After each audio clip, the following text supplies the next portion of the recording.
Mary and Joseph's baby, God's son, was a few days old when Mary and Joseph named him Jesus, just like the angel had told them to do before the baby was even born. One day, Mary and Joseph took Jesus to the temple in Jerusalem. Mary and Joseph wanted to obey God and his law. Part of the law that God gave Moses said, if a woman's first child is a boy, his parents must dedicate him to the Lord. The law also said that the child's parents should sacrifice 2 turtle doves or 2 young pigeons for the child. At the temple, Mary and Joseph presented Jesus to the Lord and offered 2 birds as a sacrifice. Another man was at the temple. His name was Simeon, and he lived in Jerusalem.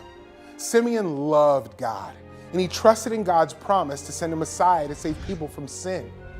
God's Spirit was with Simeon, and God had told Simeon that he would not die until he saw the one who would rescue people from their sin. That day, God's Spirit had led Simeon to the temple.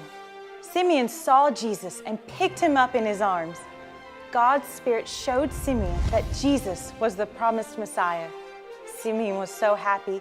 He praised God and said, Lord, you can let me die now. You kept your promise, and I have seen the one who will save people from sin. Simeon said that Jesus would save God's people, the Israelites, and Jesus would also save people from other nations. Mary and Joseph were amazed at what Simeon said about Jesus.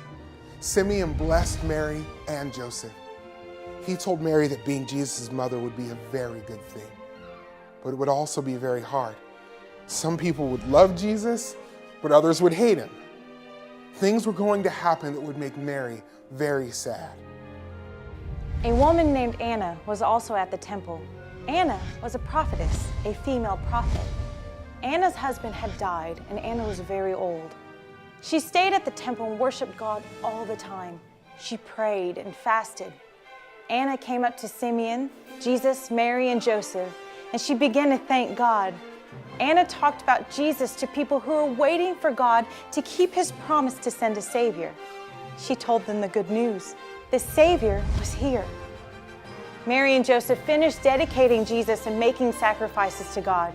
They obeyed God's law. Then they went back home to Nazareth. Jesus grew up and was strong and healthy. He was wise, and God was happy with him.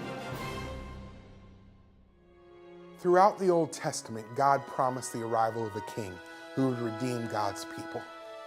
When Jesus arrived, Simeon and Anna knew he was the promised Messiah. Today, we have faith that Jesus is God's Son. We can trust Jesus for our salvation.